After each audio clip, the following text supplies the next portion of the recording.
యేసుక్రీస్తు ప్రభుల వారు యేసుక్రీస్తు ప్రభుల వారు పలికిన 7 మాటల్లో ఈ 43వ వచనములో 2వ మాటగా మనము చెప్తాము.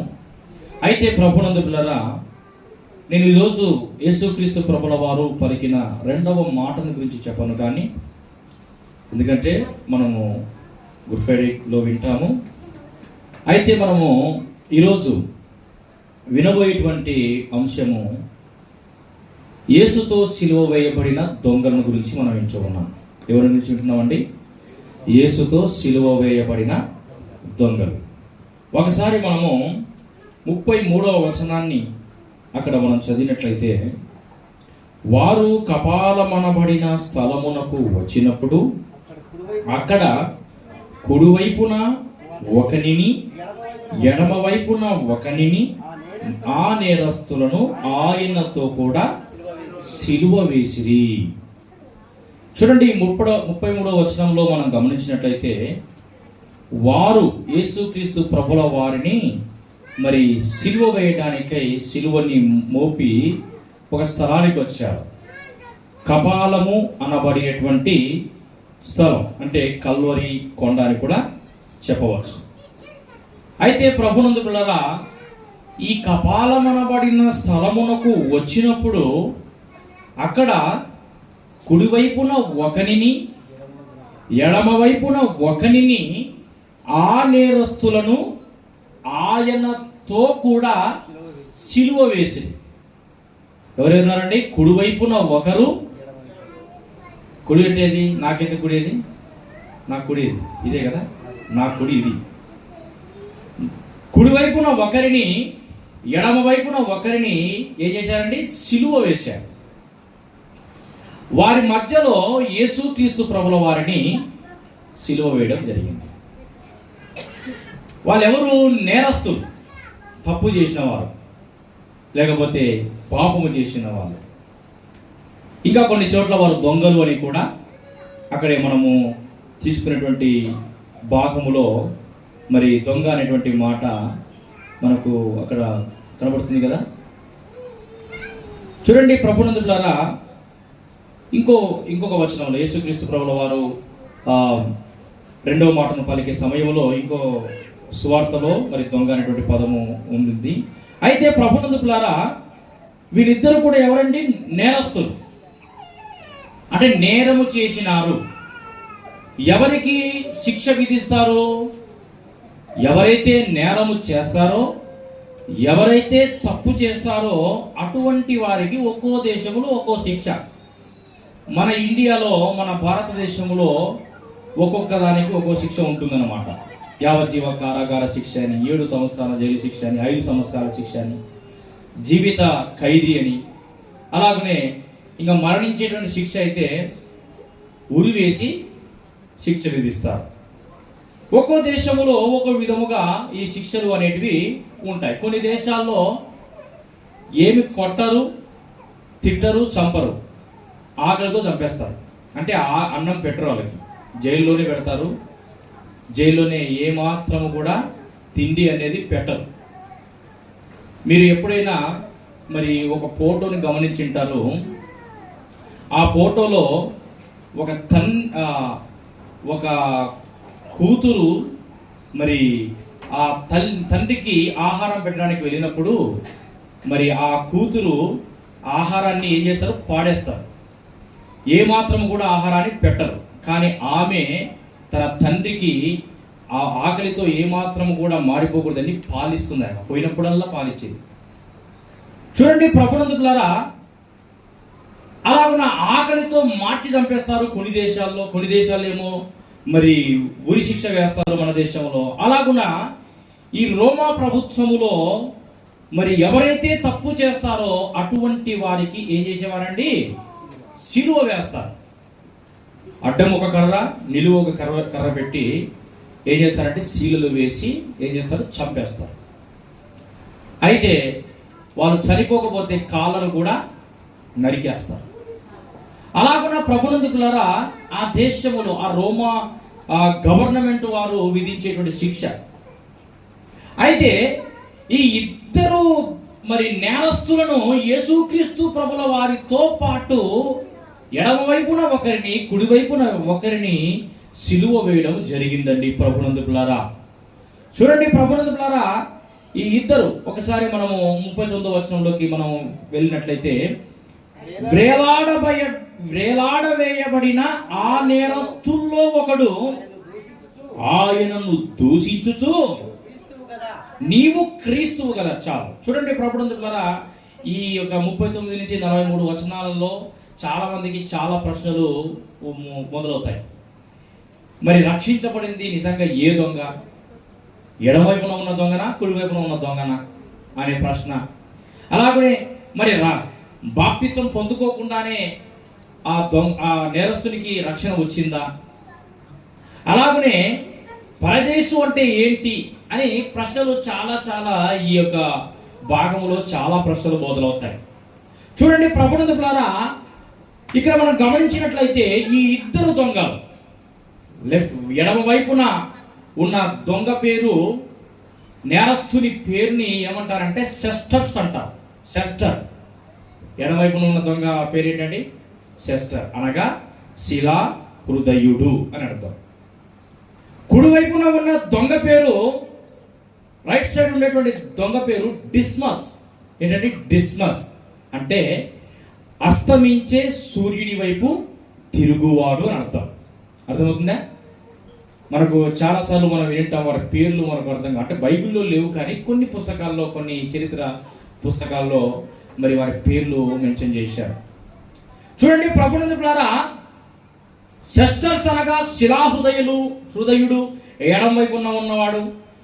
అయితే కుడివైపున ఉన్నవాడు డిస్మస్, అస్తమించే సూర్యుని వైపు తిరుగువాడు. ఇప్పుడు మనము మొదటి నేరస్తుడైన మరి శిలాహృదయుడు ఎవరండి? సెస్టర్ మాట్లాడిన మాటను మనం మొట్టమొదటిగా కొన్ని పాయింట్లుగా తీసుకుందాము. తర్వాత రెండవ మరి నేరస్తుని మాటలు మనం కొన్ని తీసుకుందాం. చూడండి ప్రభునందులారా, ఈ ఇద్దరిలో ఎవరు శ్రేష్ఠులు, ఎవరు పరదేశులు సంపాదించుకున్నారు, ఎలా సంపాదించుకున్నారు అన్న విషయాలు ఈరోజు మనము చూసుకోబోతున్నాం. చూడండి 39వ వచనంలో, వేలాడవేయబడిన ఆ నేరస్తుల్లో ఒకడు ఆయనను దూషించుచు. వేలాడవేయబడిన నేరస్తులలో ఒకడు అని రాయబడింది. అది ఎడమవైపు ఉన్నవాడో తెలియదు, కుడివైపున ఉన్నవాడో తెలియదు. మరి ఈ వేలాడవేయబడిన ఆ నేరస్తులలో, ఇప్పుడు చూడండి, వేలాడవేయబడిన ఆ నేరస్తులలో అంటే ఎంతమంది ఉన్నారు అక్కడ? వేలాడవేయబడి ఉన్న వాళ్ళు ఎంతమంది ఉన్నారండి? వేలాడదీయబడిన వారు ఎంతమంది? క్రీస్తుతో కలిపి ముగ్గురు. అంటే ఎంతమంది ఉన్నారు ఆ శిలువలో? ముగ్గురు ఉన్నారు. క్రీస్తు నేరస్తుడు కాదు, కానీ అతని నేరస్తుడుగానే పరిగణించి శిలువ వేశారు. కానీ వాస్తవానికి ఇప్పుడు ఆ నేరస్తులలో ఒకడు అంటే క్రీస్తును కలుపుకుంటే ముగ్గురు, క్రీస్తును కలుపుకోకపోతే ఇద్దరు. అయితే ఆ ఇద్దరులో ఒకరు ఏమంటున్నారండి? ఒకడు ఆయనను, బావినండి, వేలాడవేయబడిన ఆ నేరస్తులలో ఒకడు ఆయనను అంటే ఇప్పుడు ఈ ఒక వ్యక్తి మాట్లాడుతూ ఉన్నాడు. ఇంకా ఎంతమంది ఉన్నారు? మాట్లాడుతుంది ఒక వ్యక్తి. ఇంకా ఎంతమంది ఉన్నారు సిలువలో? ఇద్దరు ఉన్నారు. ఆయనను అంటే ఎవరిని? డిస్మస్నా, లేకపోతే ఆయనను అంటే క్రీస్తునా? క్రీస్తును. వేలాడవేయబడిన ఆ నేరస్తులలో ఒకడు ఆయనను దూషించుచు, అనగా ఎవరిని? క్రీస్తును దూషించుచు. చూడండి ప్రభునందులారా, కొన్ని క్షణాలుంటే, కొన్ని గంటలుంటే ఆ నేరస్తుల యొక్క ప్రాణాలు పోతాయి. పోతున్న సమయంలో కూడా ఇతను ఏం చేస్తున్నాడండి? ఈ నేరస్తుడు క్రీస్తును దూషిస్తున్నాడు. దూషించడము అంటే ప్రభునందులారా, ఇది ఒక సాతానుడి యొక్క స్వరం అండి.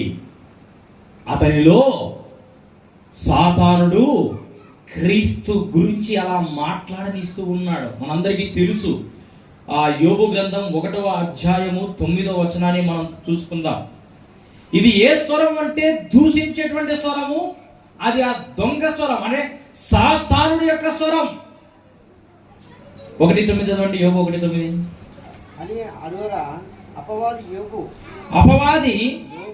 యోబు ఊరకయే దేవుని యందు భయభక్తులు కలవాడు ఆయన, అతనికిని అతని ఇంటి వారికిని అతనికి కలిగిన సమస్తమునకును చుట్టూ కంచె వేసితివి కదా. నీవు అతని చేతిని పనిని దీవించుచుండుట చేత అతని ఆస్తి దేశములో బహుగా విస్తరించుచున్నది. 11వ వచనం. అయినను నీవు ఇప్పుడు నీ చేయి చాపి అతనికి కలిగిన సమస్తమును మొత్తిన యెడల అతడు నీ ముఖము ఎదుటనే దూషించి నిన్ను విడిచిపోవును. ఏం చేయాలంట? ఏం చేస్తారంట? యోబు అపవాది మాట్లాడుతున్న మాట. నీవు అతనికి సమస్తమును కలుగజేశావు, సమృద్ధిగా కలుగజేశావు, కాబట్టి నిన్ను ఆరాధన చేస్తున్నాడు, నిన్ను మహిమపరుస్తూ ఉన్నాడు. ఒక్కసారి అన్నిటినీ తీసేసాయి, నిన్ను దూషించకపోతే అప్పుడు అడుగునండి అని సాతానుడు దేవునితో మాట్లాడుతున్నాడు. ఎవరి గురించి అండి? యోబుని గురించి. చూడండి ప్రభునందులారా, ఇక్కడ యోబు మాత్రము సమస్తము పోయిన, దాదాపు ఎంతమంది కుమారులు అండి? 7 మంది కుమారులు. కుమార్తెలు ఎంతమంది? ఎంతమంది అండి? 3 కుమార్తెలు, 10 మంది. ఇంకా వారి కోడళ్ళు అందరిని లెక్క చేస్తే మస్తు అవుతారు. ఇదంతా కూడా ప్రభునందుల తర్వాత పోయింది. పోయినా కూడా ఏ మాత్రము కూడా యెహోవాను దేవుణ్ణి దూషించలేదండి. ఎందుకంటే అతనిలో సాతానుడి యొక్క స్వరము లేవు, సాతానుడి యొక్క మాటలు అతను వినేవాడు కాదు. సాతానుడు సాక్ష్యం ఇస్తున్నాడు, ఇదిగో నీవు సమస్తము అతనికి కలుగ చేసింది కాబట్టి ఇదిగో అతడు నిన్ను ఆరాధిస్తూ ఉన్నాడు. కానీ ఎప్పుడైతే నీవు అన్నిటినీ తీసేస్తావో అప్పుడు నిన్ను దూషిస్తాడు, నిన్ను దూషణ పాలు చేస్తాడు, దూషించి నీకు దూరం అవుతాడు అని సాతానుడు దేవునితో యోబుని గురించి మాట్లాడుతున్నాడు. ఈ రోజుల్లో చాలా మంది అలాగే చేస్తున్నారండి.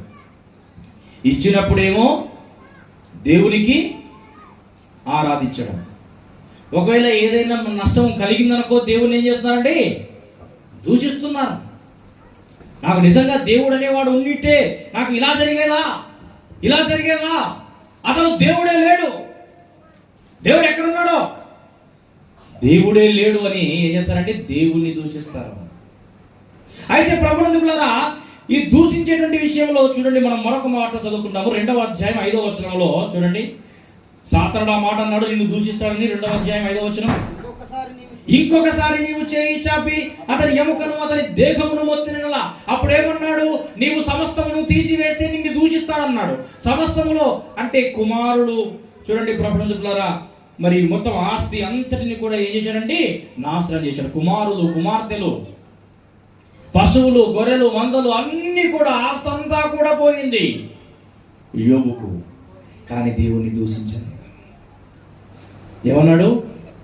సర్వము పోయిన శరీరం కుల్లిన నాను వారే వెలివేసిన, సర్వము పోయిన శరీరం కుల్లిన నాను వారే వెలివేసిన, ఆప్తులంతా విడనాడిన, ఆప్తులంతా విడనాడిన, అంతము వరకు సహించిన యోబులా నేనేమైనా ప్రభువా నిన్ను స్తుతిస్తాను, నాకేమున్నా ప్రభువా నీకే అర్పిస్తాను, నేనేమైనా ప్రభువా నిన్ను స్తుతిస్తాను, నాకేమున్నా ప్రభువా నీకే అర్పిస్తాను. నేనేమై ఉన్నాను నీ దయ వల్లేనయ్యా, నేనేమై ఉన్నాను నీ దయ వల్లేనయ్యా, నాకున్నవన్నీ ఉన్నవన్నీయు నీవిచ్చినవేనయ్యా. నేనేమైనా ప్రభువా నిన్ను స్తుతిస్తాను, నాకేమున్న ప్రభువా నీకే అర్పిస్తాను.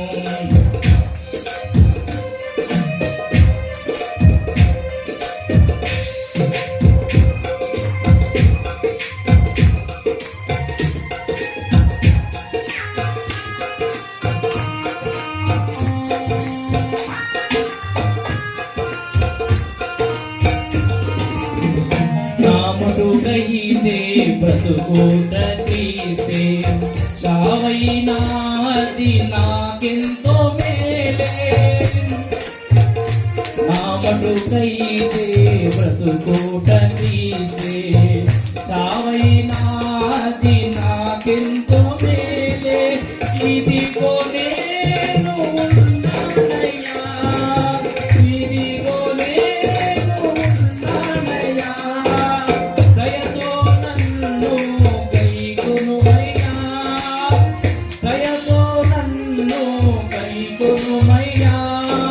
నా యేసయ్యా నేనేమైనా ప్రభువా నిన్ను స్తుతిస్తాను, నాకేమున్నా ప్రభువా నీకే అర్పిస్తాను.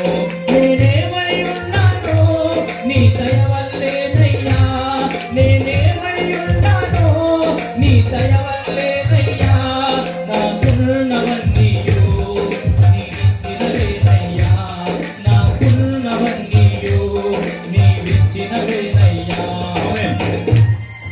ప్రభునందు పిల్లరా, ఈ సమయంలో మనమందరం కూడా వింటూ ఉన్నాము, యోబు తన కుమారులు పోయారు, కుమార్తెలు పోయారు, అందరూ చనిపోయారు, ఆస్తంతా పోయింది, అయినా కూడా దేవుణ్ణి దూషించలేదు.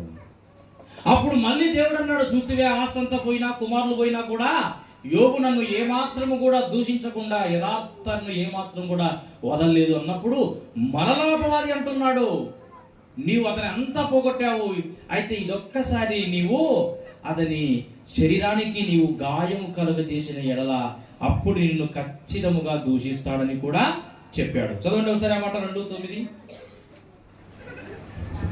2:5.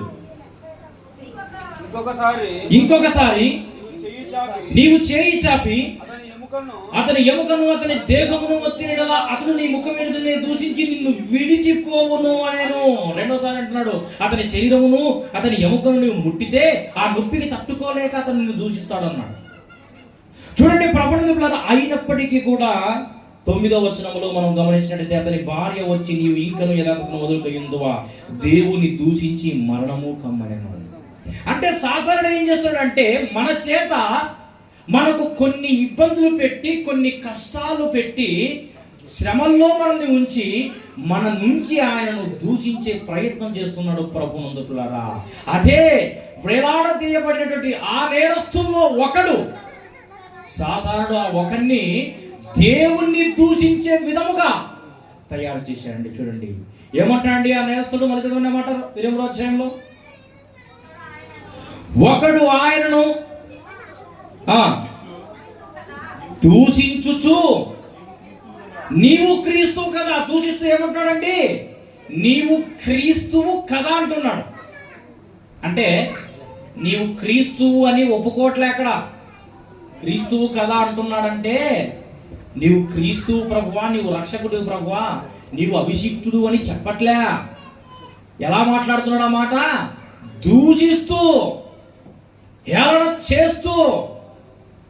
యేసు ప్రభుల వారిని అప్పగించబడిన తర్వాత ఆయనను కొంతమంది దూషించేస్తున్నాండి, నువ్వు దేవుని కుమారుడు కదా, నీవు రాజువు కదా, నీకు కిరీటం కావాలని దూషించారు, నీవు రాజువు కదా, నీకు దండం ఉండాలని చెప్పేసి చేతిలో దండం పెట్టారు, నీకు కిరీటం కావాలని ముళ్ళ కిరీటం పెట్టారు, నీకు రాజవస్త్రములు కావాలి కదా అని చెప్పేసి దూషిస్తూ, నీవు రాజువు కదా, నీవు రాజువు కదా అని దూషిస్తూ ఎన్నో విధాలుగా ఆయనను హింసించినట్లుగా మనం చూస్తాం ప్రభునందుకులారా. అయితే ఈ యొక్క నేరస్తుడు కూడా దూషిస్తూ ఏమంటున్నాడండి, నీవు క్రీస్తువు కదా అంటూ ఉన్నాడు, క్రీస్తువు కదా అంటున్నాడు. ఒకసారి మనం గమనించినట్లయితే మత్తయి సువార్త 16వ అధ్యాయం 16వ వచనాన్ని గమనిద్దాం. మత్తయి సువార్త 16:16 చూడగా. అందుకు సీమోను పేతురు, నీవు సజీవుడకు దేవుని కుమారుడు. పేతురు నమ్మకంతో చెప్తున్నాడండి, నీవు సజీవుడైన దేవుని కుమారుడవు అని నమ్మకముతో. అలాగనే ప్రభునందుకులారా మత్తయి సువార్త 4వ అధ్యాయం 3వ వచనంలో ఒకసారి మనం గమనిద్దాం. మత్తయి 4:3. ఆ శోధకుడు ఆయనతో, నీవు దేవుని కుమారుడవైతే ఈ రాళ్లను, చూడండి ఆయన కూడా ఏమంటున్నాడు, పేతురైతే నీవు సజీవుడైన దేవుని కుమారుడు అంటున్నాడు. దొంగ ఏమంటున్నాడు, దూషిస్తూ నీవు క్రీస్తువు కదా అంటున్నాడు. ఇక్కడ శోధకుడు ఏమంటున్నాడు, ఎవరు శోధకుడు అంటే ఎవరండి? అపవాది, శోధించేవాడు, శోధకుడు అని ఆయన పేరు ఇవ్వబడింది. శోధకుడు ఏమంటున్నాడు, నీవు దేవుని కుమారుడవైతే రాళ్ళను రొట్టెలుగా చేయంటున్నాడు, దూషిస్తూ. అంటే ప్రభునందులారా ఈ రోజుల్లో క్రైస్తవులమైన మనల్ని కూడా ఒకవేళ ఏదైనా చిన్న పొరపాటు చేశామనుకో, నీవు దేవుని కుమారుడవు కదా, నీవు దేవుని బిడ్డవు కదా, ఇలా నువ్వు చేయొచ్చా, అసలు మీరు క్రైస్తవులు కదా, మీరు ఇలా మాట్లాడచ్చా, మీరు ఇలా చేయొచ్చా అనే ప్రశ్నలు మనకు తలెత్తుతూ ఉంటాయి. జాగ్రత్తగా ఉండాలి ప్రభునందులారా. నీవు క్రీస్తువు కదా, ఇంకేమంటున్నాడు చదవండి. అందుకాయన ఓకే మాట అన్నాడు. మన ఇది లూకాసు వార్త లాగే పెట్టుకోండి. నీవు క్రీస్తువు కదా. మొదటి మాట చూడండి, ఈ శిలాహృదయుడు సెస్టస్ అనేటువంటి ఈ యొక్క నేరస్తుడు మొదటిగా ఆయన్ను దూషించాడు. రెండవది దూషిస్తూ ఏమన్నాడు, నీవు క్రీస్తువు కదా అన్నాడు. మూడవది ఏమంటున్నాడు చదవండి, నిన్ను నీవు రక్షించుకోను అంటున్నాడు. ఏమంటాండి, నీవు క్రీస్తువు కాబట్టి నిన్ను నీవు రక్షించుకోను. నాలుగోది ఏమంటున్నాడండి, మమ్మును కూడా రక్షించుము. ఎక్కడి నుంచి రక్షించాలంట ఈ నేరస్తుని? యేసు ప్రభువుని అంటున్నాడు, నిన్ను నీవు రక్షించుకోను అంటే ఎక్కడి నుంచి రక్షించుకోవాలంట? సిలువ నుంచి రక్షించుకోవాలంట. తర్వాత మమ్మల్ని కూడా రక్షించుము అంటున్నాడు. ఎక్కడి నుంచి? ఒక 4-5 గంటల్లో ఆయన చనిపోతాడని తెలిసింది కాబట్టి నేను ఇంకా మరణిస్తాను, ఇంకా నేను భూమి మీద ఏలేది చాలా ఉంది, భూమి మీద బ్రతకాలి అని చెప్పేసి భూమి మీద బ్రతుకు కోసము నిన్ను నీవు రక్షించుకొని మమ్మల్ని కూడా రక్షించమంటున్నాడు. కానీ ప్రభునందులారా ఇక్కడ మనం గమనించినట్లయితే మరి కొంతమంది ఇంకా 23వ అధ్యాయం 35వ వచనాన్ని మనం గమనిద్దాం. అక్కడే లూకాసు వార్త 23:35. ప్రజలు నిలవబడి చూచుచుండిరి, అధికారులను, వీడు ఇతరులను రక్షించెను, వీడు దేవుడు ఏర్పరచుకున్న క్రీస్తు అయిన ఎడల తన్ను తాను రక్షించుకునని అపహాస్యము చేశారండి, దూషించారు. అధికారులు ఎవరంటే? అధికారులు. ప్రజలు నిలవబడి చూచుచుండిరి, అధికారులను, వీడు ఇతరులను రక్షించెను. అంటే వారందరూ మాట్లాడుతున్న మాట ఇతరులను రక్షించెను అంటే యేసుక్రీస్తు ప్రభువారు బ్రతికి ఉన్న కాలంలో చనిపోయిన లాజరు బ్రతికించాడు, చనిపోయినటువంటి యాయిరు కూతుర్ని బ్రతికించాడు, అనేకులు రోగాలతో ఉంటే వారిని, కుష్ఠరోగుల్ని కానీ గుడ్డి వాళ్ళని, మరి బలహీనుని, వీళ్ళందరినీ కూడా ఆయన ఏం చేశాడు? బాగు చేశాడు. అదే రక్షించాడు అని మీరు అనుకుంటున్నారు. అదే రక్షణ అనుకొని వాళ్ళు ఏమంటున్నారండి, వీడు ఇతరులను రక్షించెను, వీడు దేవుడు ఏర్పరచుకున్న క్రీస్తు అయిన ఎడల తన్ను తాను రక్షించుకొను అని ఏం చేశారండి? అపహసించారండి. చూడండి ప్రభునందులారా, వారు అలా అపహసించారు. వారితో పాటు ఈ దొంగ కూడా అదే అంటున్నాడు, నీవు క్రీస్తువు కదా, నిన్ను నీవు రక్షించుకో. ఈ రోజుల్లో ఏదైనా సమస్య వచ్చినప్పుడు క్రీస్తుని నీవు దూషిస్తున్నావేమో. నిజంగా నీవు దేవుడవే అయితే నన్ను బ్రతికించు, నీవు నిజంగా దేవుడవైతే నన్ను రక్షించు, నిజముగా దేవుడవైతే నా భర్తను మార్చు, నిజంగా దేవుడవైతే నా భార్యను రక్షించు అని రకరకాలుగా ఈరోజు ఏం చేస్తానండి, దూషించే మాటలు మాట్లాడుతూ ప్రార్థన చేస్తారు. చూడండి ప్రభువులారా, ఆ విధముగా ఇతను ఏమంటున్నాడండి, నీవు క్రీస్తువు కదా, నిన్ను నీవు రక్షించుకొనుము, మమ్మును కూడా రక్షించుమని చెప్పాను. ఇప్పుడు 40 వచనం చదవండి. చూడండి, ఈ యొక్క సెస్టస్ అనేటువంటి వ్యక్తి ఎన్ని మాటలు అన్నాడండి? మొట్టమొదటిగా దూషించాడు, నీవు క్రీస్తువు కదా అన్నాడు, నిన్ను నీవు రక్షించుకొనుము, అలాగని మమ్మును కూడా రక్షించుము, 4 మాటలు చెప్పాడు. ఇప్పుడు ఈ రెండవ నేరస్తుడు ఏమంటున్నాడు చూడండి. ఎవరు అతని పేరు? ఏం పేరండి? ఏం చెప్పారు అతని పేరు? డిస్మస్. అంటే అస్తమించే సూర్యుడి వైపు తిరుగువాడు డిస్మస్. అయితే ఈ అస్తమించే సూర్యుడి వైపు తిరుగువాడు మాట్లాడుతున్న మాట మనం గమనిద్దాం. అయితే రెండవ వాడు వానిని గద్దించి ఏం చేశాడంటే, రెండవ వాడు అది అతను ఎడం వైపు వాడా కుడి వైపు వాడా కానీ తెలియదు, చెప్పలేము. కానీ రెండవ వాడు వాణిని, ఎవరిని మొదటిగా ఏవైతే మాట్లాడాడో, ఈ 4 మాటలు మాట్లాడాడు కదా, అతన్ని గద్దించాడు. అతన్ని గద్దించి ఏమంటున్నాడండి, అదే శిక్షా విధిలో ఉన్నావు కనుక దేవునికి నీవు భయపడవా. మొట్టమొదటిగా ఈ రెండవ దొంగ చేసిన పని ఏంటంటే వాణ్ణి గద్దించాడు. చూడండి ప్రభువులారా, ఎవరైనా తప్పుడు మార్గంలో నడుస్తూ ఉన్నట్లయితే వారిని, ఇతడు తప్పు మాట్లాడుతున్నాడు, అతనికి అర్థమైపోయింది, అతను ఒక నేరస్తుడు అర్థమైపోయింది, వీళ్ళిద్దరూ నేరస్తులు, ఈ మధ్యలో ఉన్న ఈ వ్యక్తి ఏ మాత్రము నేరస్తుడు కాదు అని గ్రహించిన అతని గద్దించాడు. ఎవరైనా తప్పుడు మార్గంలో నడుస్తున్నట్లయితే మీ కళ్ళ ముందు ఎవరో ఒకరు మీకు కనబడుతుంటారు, వారిని నువ్వు ఏం చేయాలండి, తప్పుడు మార్గంలో నడిచేటువంటి వ్యక్తుల్ని నీవు గద్దించేవాడిగా తయారవ్వాలి. ఇంకా అతనిలో మార్పు చూడండి, అతనిలో మార్పు వచ్చేస్తుందండి. రెండవ నేరస్తునిలో అతన్ని గద్దించాడు అంటే అతనిలో మార్పు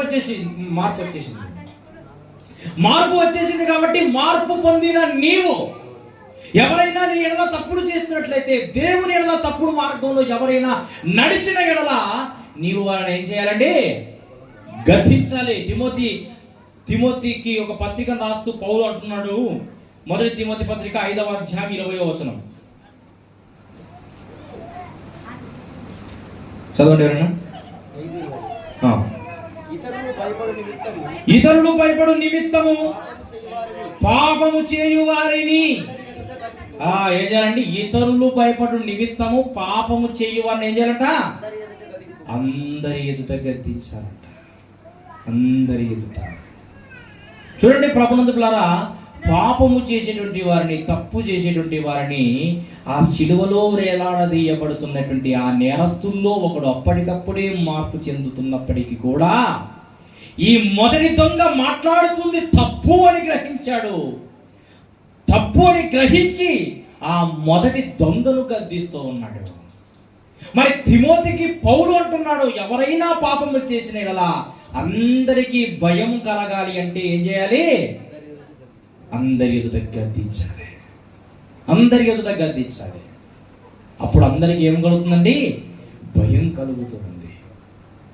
అయితే ప్రభువులారా, మరి గద్దించేటువంటి వారముగా మనం ఉండాలి. అలాగనే మరొక మాట 23వ అధ్యాయంలో లూకాసు వార్తలో గద్దించాడు. రెండవ వాడు వాణ్ణి గద్దించి ఏమంటున్నాడండి, నీవు అదే శిక్షా విధిలో ఉన్నావు అని అంటున్నాడు. ఏమంటాడండి, అదే శిక్షా విధిలో ఉన్నావు. ఏ శిక్షా విధిలో ఉన్నాడు ఆయన? రోమా ప్రభుత్వం వారు వేసినటువంటి శిక్షా విధిలో ఆ నేరస్తుడు ఉన్నాడు కనుక నీవు అదే శిక్షా విధిలో ఉన్నావు కనుక దేవునికి నీవు అదే శిక్షా విధిలో ఉన్నావు కనుక దేవునికి భయపడవా అంటున్నాడు. నిజమేనండి, అక్కడ ఉన్న అధికారులు, ఈ దొంగ, ఆ సైనికులు ఎవ్వరు కూడా దేవుని మీద భయం లేకుండా దేవుని యేసుక్రీస్తు ప్రభువు వారిని ఎన్నో విధాలుగా చిత్రహింసలు పెట్టారండి. అలాగనే ఈ దొంగ, ఈ నేరస్తుడు అంటూ ఉన్నాడు, నీవు అదే శిక్షా విధిలో ఉన్నావు, ఇంకా నువ్వు శిక్షను భరిస్తూ ఉన్నావు కదా, ఇంకా నీకు దేవుడు అంటే భయం లేదా, నీవు దేవునికి భయపడవా అని ప్రభునందులారా రెండవ మాటను మాట్లాడుతున్నాడు. చూడండి, మత్తయి సువార్త 10వ అధ్యాయం 28వ వచనంలో ఒక మాట రాయబడింది. చదవండి, మత్తయి సువార్త 10:28. ఇప్పుడు ఆ మొదటి దొంగ దేనికి భయపడ్డాడు? ఈ భూలోకములో వేసిన శిక్షకు భయపడ్డాడు. మొదటి నేరస్తుడు. అందుకే మాట్లాడుతూ ఉన్నాడు, భూలోకములో వేసిన శిక్షకు భయపడుతున్నాడు కానీ దేవునికి భయపడలే. మరియు ఆత్మను చంపనేరక దేహమునే చంపు వారికి భయపడి. ఇప్పుడు ఈ ఇద్దరి దొంగలో మొదటి దొంగ ఎవరికి భయపడుతున్నాడు? దేహమును చంపు వారికి భయపడుతూ ఉన్నాడు. రెండవ దొంగ ఎవరికి భయపడుతున్నాడు? ఆత్మను దేహమును కూడా నరకములో వేయగలవానికి ఈ రెండవ దొంగ భయపడుతున్నాడు కాబట్టి మొదటి దొంగతో అంటూ ఉన్నాడు, నీవు అదే శిక్షా విధిలో ఉన్నావు కనుక దేవునికి భయపడవా? చూడండి ప్రభువులారా, శరీరాన్ని చంపేటువంటి వారికి దేహమును చంపేటువంటి వారికి మనము భయపడవలసిన అవసరం లేదు. అందుకే ఓ భక్తుడు చక్కటి పాట, ఆత్మను కాక దేహాన్ని చంపే మనుషులకు భయపడకయ్యా, ఆత్మతో పాటు నీ దేహమును చంపే దేవునికి భయపడవయ్యా, ఆత్మను కాక నీ దేహాన్ని చంపే మనుషులకు భయపడకయ్యా, ఆత్మతో పాటు నీ దేహాన్ని చంపే దేవునికి భయపడవయ్యా, దేవుడిచిన ఆత్మ దేవుని యొద్దకు చేరే నీకంటూ ఏముందిలే,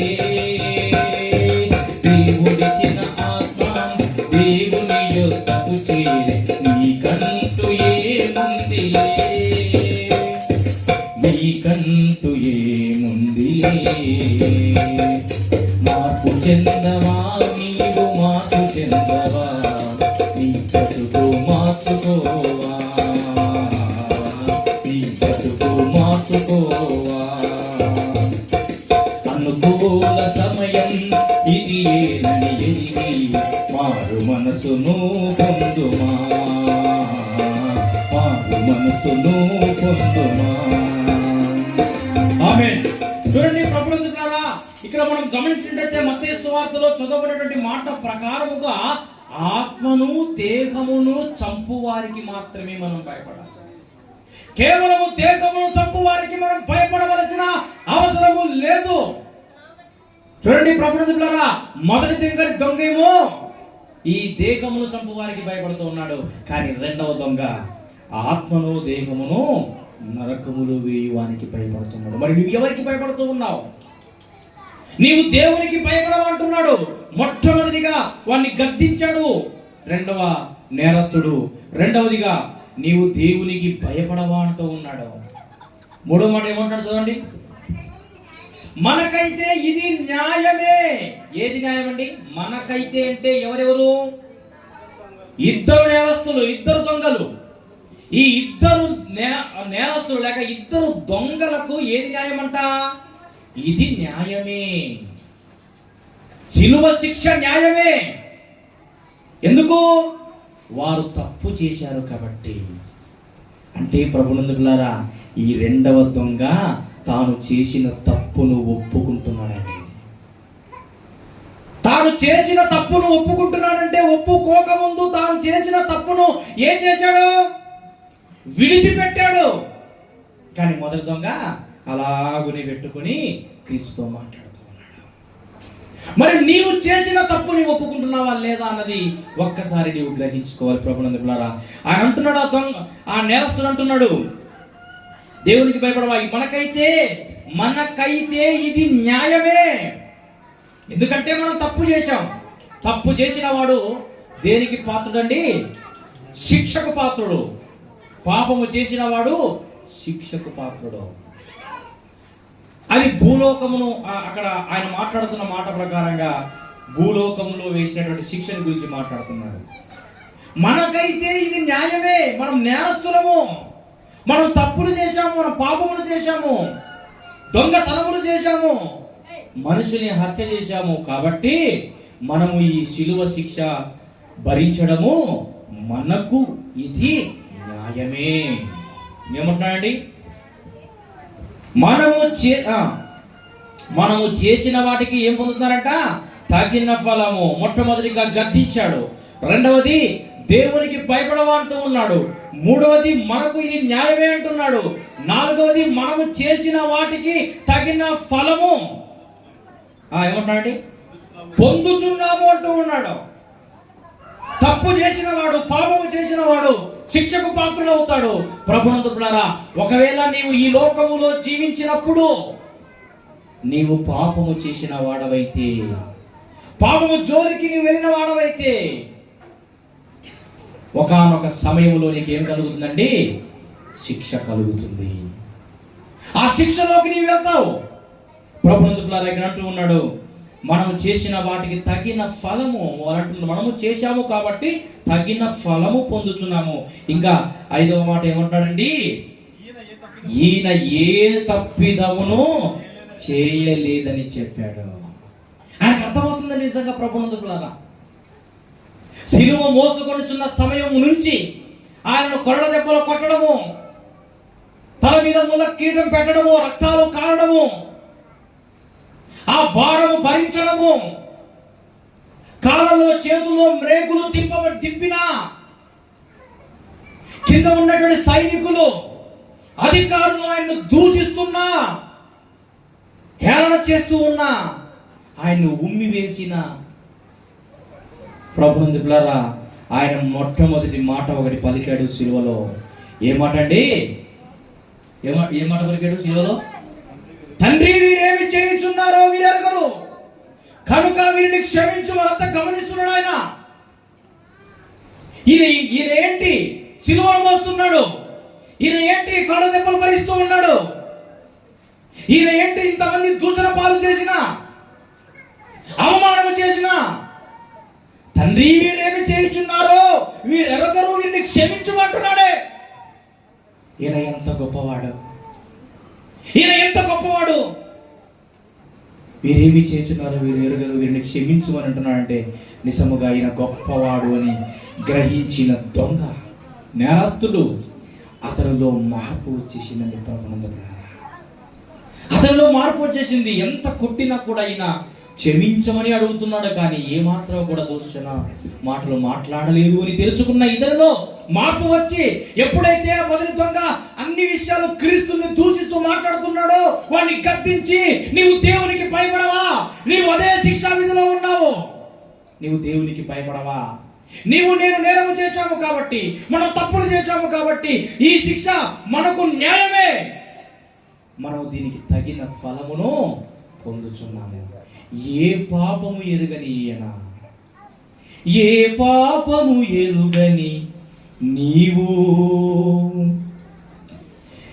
ఏ పాపము ఎరుగని నీవు, ఈ పాపలోకమే సిలువ వేసిందా, ఏ నేరము తెలియని నీకు,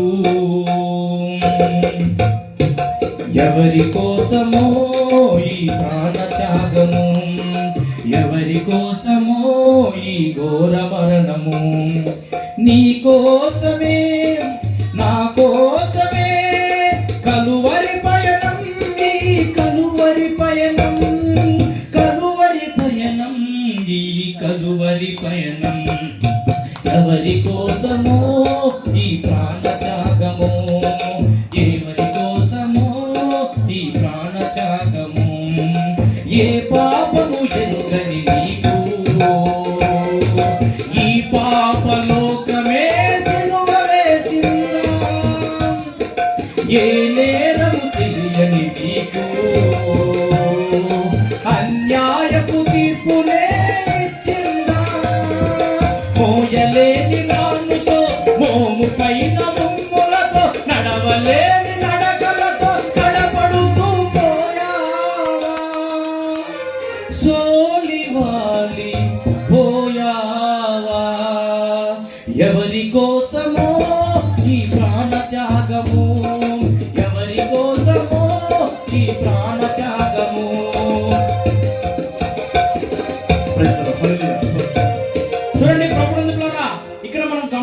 అయితే ఏ తప్పిదము చేయలేని ఈయన, ఏ నేరము చేయలేని ఈయన శిక్ష చూడండి, మనం చేసిన వాడికి తగిన ఫలం పొందుతున్నాము, కానీ ఈయన ఏ తప్పిదమును చేయలేదు అని చెప్పి చూడండి, యేసుక్రీస్తు ప్రభుల వారు నీతిమంతుడు అని, యేసుక్రీస్తు ప్రభుల వారు పరిశుద్ధుడు అని, యేసుక్రీస్తు ప్రభుల వారు ఏ పాపము లేనివాడు అని, మనమైతే పాపము చేసిన వారము అని ఆ రెండవ నేరస్తుడు మాట్లాడుతున్నారు. ఇదే మాట మొదటి నేరస్తుడు అండి, ఎంత బాగుండేదండి. రెండవ నేరస్తుడు నిజంగా తన తప్పును తెలుసుకున్నాడు. మనము పాపలము, ఈ యేసుక్రీస్తు ప్రభుల వారు ఏ పాపము చేయకపోయినా ఇక్కడ శిక్ష భరిస్తున్నాడని క్రీస్తుని గురించి గ్రహించాడు. ఆయనను చూచి 42వ వచనం, ఆయనను చూచి యేసు నీవు నీ రాజ్యములోనికి వచ్చినప్పుడు నన్ను జ్ఞాపకము చేసుకొనుమనెను. యేసు ఆయనను చూచి అంటే ఎవరండి? యేసుక్రీస్తు ప్రభుల వారిని చూచి యేసు అని అంటున్నాడండి. యేసు అనగా ఆ పేరుకు అర్థం ఏంటండి? రక్షకుడు. చూడండి ప్రభువులారా, రక్షకుడు అని సంబోధిస్తున్నాడు. యేసు నీవు నీ రాజ్యములోనికి వచ్చినప్పుడు. యేసు ఎవరండి? రక్షకుడు. వేటి నుంచి రక్షించేవాడండి? చీకటి నుంచి రక్షించేవాడు. యేసు ఎవరండి? పాపము నుంచి రక్షించేవాడు. యేసు ఎవరండి? అపవాది నుంచి రక్షించేవాడు. యేసు ఎవరండి? నరకం నుంచి రక్షించేవాడు. యేసుక్రీస్తు ప్రభువు. ఆ యేసుని యేసు నీవు నీ రాజ్యములోనికి వచ్చున్నప్పుడు ఏమంటాడండి? నీవు నీ రాజ్యం అంటే యేసుక్రీస్తు ప్రభుల వారు రాజ్యము నీదే అని అంటూ ఉన్నాడు. నీవు నీ రాజ్యం. ఎవరిదంట రాజ్యము? క్రీస్తుది. నీవు నీ రాజ్యములోనికి వచ్చినప్పుడు మనం 6వ మాటను వింటున్నామండి ప్రభునందులారా. ఈ నేరస్తుడు యేసు 7వ మాట వింటున్నాం. 6వ మాట యేసును రక్షకుడిగా అంగీకరించాడు. 7వ మాట ఆ రాజ్యానికి నీ రాజ్యములోనికి వచ్చినప్పుడు అంటే రాజ్యమునకు రాజు ఈయనే అంటూ ఉన్నాడండి. నీ రాజ్యము. యేసు నీ రాజ్యములోనికి వచ్చినప్పుడు నన్ను జ్ఞాపకము చేసుకుంటున్నాడు అంటే క్రీస్తును అంగీకరిస్తున్నాడు. యేసు రక్షకుడుని అంగీకరిస్తున్నాడు. రాజ్యమునకు ఆయనే రాజు అని కూడా అంగీకరిస్తున్నాడు. కాబట్టి నీవు నీ రాజ్యములోనికి వచ్చినప్పుడు ఏంటండి? నీవు నీ రాజ్యములోనికి వచ్చినప్పుడు నన్ను జ్ఞాపకము చేసుకో. అతనిలో మార్పు వచ్చేసిందండి. అతనిలో మార్పు వచ్చేసింది. చూడండి ప్రభుత్వంలో ఎప్పుడైతే మొదటి మాట పలికాడో అంతవరకు అన్నీ చూశాడు. ఆయనకు అప్పుడే మార్పు వచ్చేసింది. కాబట్టి ఆ రెండవ దొంగతో కొన్ని విషయాలు మాట్లాడి ఇప్పుడు క్రీస్తుతో మాట్లాడుతున్నాడు. మొదటి దొంగతో కొన్ని సంగతులు మాట్లాడి క్రీస్తుతో మాట్లాడుతున్నాడు. నీవు నీ రాజ్యములో అంటే క్రీస్తుని ఈయన అంగీకరిస్తున్నాడు. ఆయన రాజు అని క్రీస్తును అంగీకరిస్తున్నాడు. ఆయన రక్షకుడు అని. నీవు నీ రాజ్యములోనికి వచ్చినప్పుడు నన్ను జ్ఞాపకం చేసుకున్నాడు. ఒకసారి మనం మత్తయి సువార్త 10వ అధ్యాయం 12వ వచనం చదువుకుందాం త్వరగా. 10:12. ఆ ఇంటిలో ప్రవేశించుచు ఇంటి వారికి శుభమని చెప్పుచు మనుషుల ఎదుట నన్ను ఒప్పుకొనువాడు ఎవడో పరలోకమందున్న నా తండ్రి ఎదుటను నేను వారిని ఒప్పుకొందును. మనుష్యుల ఎదుట క్రీస్తును మనం ఒప్పుకోవాలండి. చాలా మంది క్రీస్తును ఒప్పుకోవడానికి, క్రీస్తు మందిరానికి వెళ్ళడానికి చాలా మందికి నీవు దేవుని బిడ్డవా అంటారేమోనని, నువ్వు క్రైస్తవుడు అంటావేమోనని బైబిల్ కూడా తీసుకెళ్ళాలి. బైబిల్ కూడా తీసుకెళ్ళాలండి. బైబిల్ తీసుకెళ్లకుండానే మందిరానికి వస్తూ ఉంటారు ప్రభునందులారా. అంటే సిగ్గుపడుతూ ఉన్నారు. క్రీస్తును నమ్మిన వాడను అని చెప్పుకోవడానికి. చూడండి ప్రభునందులారా, ఇక్కడ మనం గమనించినట్లయితే క్రీస్తును ఏం చేయాలంటే మనుషుల ఎదుట క్రీస్తు రక్షకుడు అని ఒప్పుకోవాలి. చివరిగా రోమపత్రిక 10వ అధ్యాయము 9వ వచనం మనం గమనించి మనం ముగించుకుందాం. రోమ 10:9. అదేమనగా యేసు ప్రభువని నీ నోటితో ఒప్పుకొని దేవుడు మృతులలో నుండి ఆయనను లేపెనని నీ హృదయమందు విశ్వసించిన యెడల నీవు రక్షించబడతావు. మొదటి నేరస్తుడు రక్షించబడలేకపోయాడు. ఎందుకంటే ఇహలోక సంబంధమైనటువంటి బ్రతుకు కోసము ఇహలోకంలో ఇంకా జీవించాలనుకున్నాడు, ఇంకా బ్రతకాలనుకున్నాడు, ఇహలోక సంబంధమైన కోరికనే కోరాడు. కానీ ఈ రెండవ నేరస్తుడు మాత్రము నీ రాజ్యములోనికి వచ్చినప్పుడు నన్ను జ్ఞాపకం చేసుకోవని రాబోతున్న రాజ్యము కొరకు ఆశపడ్డాడు. ప్రభునందులారా, అందుకే క్రీస్తును మన నోటితో మనం ఆయన రాజ్యంలోకి వెళ్ళాలంటే క్రీస్తు మన కొరకు మరణించాడు అని, మనం చేసిన పాపముల కొరకు ఏమనండి రోమా 19లో నీవు యేసు ప్రభువని నీ నోటితో ఒప్పుకొని ఏం చేయాలండి? యేసు ప్రభుని ఏం చేయాలట? దేంతో ఒప్పుకోవాలండి? నోటితో ఒప్పుకోవాలి. ఒప్పుకుంటే అయిపోతుందా? సరిపోదు. ఇంకేం చేయాలండి? నీ హృదయమందు విశ్వసించిన ఎడలా నీవు రక్షించబడతావు. ఏమని? దేవుడు మృతులలో నుండి క్రీస్తును లేపెనని. దేవుడు మృతులలో నుండి ఆయనను అనగా క్రీస్తును యేసును లేపెనని. ఆయన మృతుడయ్యాడు ఎవరి కోసం? మనం చేసిన పాపముల కొరకు. ఎందుకొరకు ఆయన బలి అయ్యాడండి? పాపముల కొరకు, పాపల కొరకు బలి అయ్యాడు. రెండవ రాకల్లో ఎవరికి మొదటిగా ఆయన వచ్చాడు? పాపుల కొరకు వచ్చాడు. ఇక రెండవ రాకల్లో పాపుల కోసం రాడు ఆయన. ఎవరి కోసం వస్తాడు? ఆ పాపముల నుంచి విడిపించబడి ఎవరైతే పరిశుద్ధులుగా మార్చబడతారో ఈ రెండవ నేరస్తుని వలె, ఎవరైతే ఆయనను రక్షకుడు అని మరి ఒప్పుకుంటారో ఈ నేరస్తుని వలె, ఎవరైతే ఆయన రాజ్యానికి రాజు యేసుక్రీస్తు ప్రభుల వారే అని ఎవరైతే తమ నోటితో ఒప్పుకుంటారో, ఎవరైతే యేసుక్రీస్తు ప్రభుల వారు మృతి పొందిన ఆయన తిరిగి లేచాడు అని ఎవరైతే తమ నోటితో ఒప్పుకుంటారో, ఎవరైతే తమ హృదయములందు విశ్వసిస్తారో అటువంటి నీతిమంతుల కొరకు ఆయన రాబోతూ ఉన్నాడు. ప్రభునందుకులరా, అప్పుడైతే నీవు రక్షించబడతావు. ఈ రెండవ నేరస్తుడు ప్రభునందుకులరా క్రీస్తును అంగీకరించాడు. ఈ రెండవ నేరస్తుడు ప్రభునందుకులరా క్రీస్తు రాజ్యానికి ఆయనే రాజు అని ఒప్పుకున్నాడు. చూడండి ఎన్ని పాయింట్లు మనం విన్నామండి. ఈ రెండవ నేరస్తుడు మాట్లాడిన మాటలు దాదాపుగా వాడిని గద్దించాడు. మొదటిగా, రెండవది దేవునికి భయపడవా అన్నాడు. మూడవది మనకు ఇది న్యాయమే అన్నాడు. నాలుగవది మనం చేసిన వాటికి తగిన ఫలం పొంది ఉన్నాము అన్నాడు. ఐదవది ఈయన ఏ తప్పు చేయలేదు. ఆరవది యేసు అని సంబోధించాడు రక్షకుడిగా.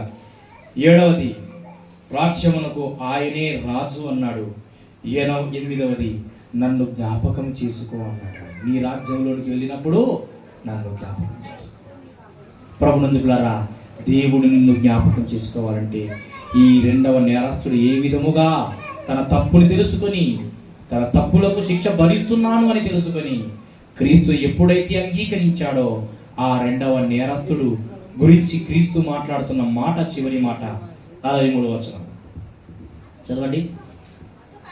అందుకాయన వారితో, నేడు నీవు నాతో కూడా పరదైసులో ఉందువని నిశ్చయముగా నీతో చెప్పుచున్నాను. మేము అనంతపురం నుంచి వచ్చేటప్పుడు ఒక వెహికల్ కనబడిందండి. ఆ వెహికల్లో పరలోక పిలుపు అని కనబడింది. ఏం కనబడింది అంటే ఎవరో వ్యక్తి చనిపోయాడంట, పరలోకపు పిలుపు అంట.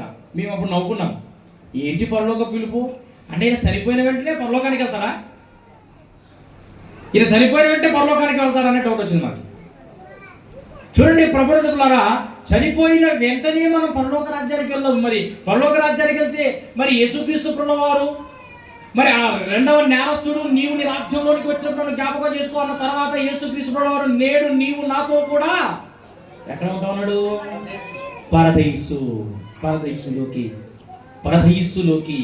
పరదైసులో ఉందు అని నిశ్చయముగా నీతో చెప్పుతున్నానండి అని అన్నాడు.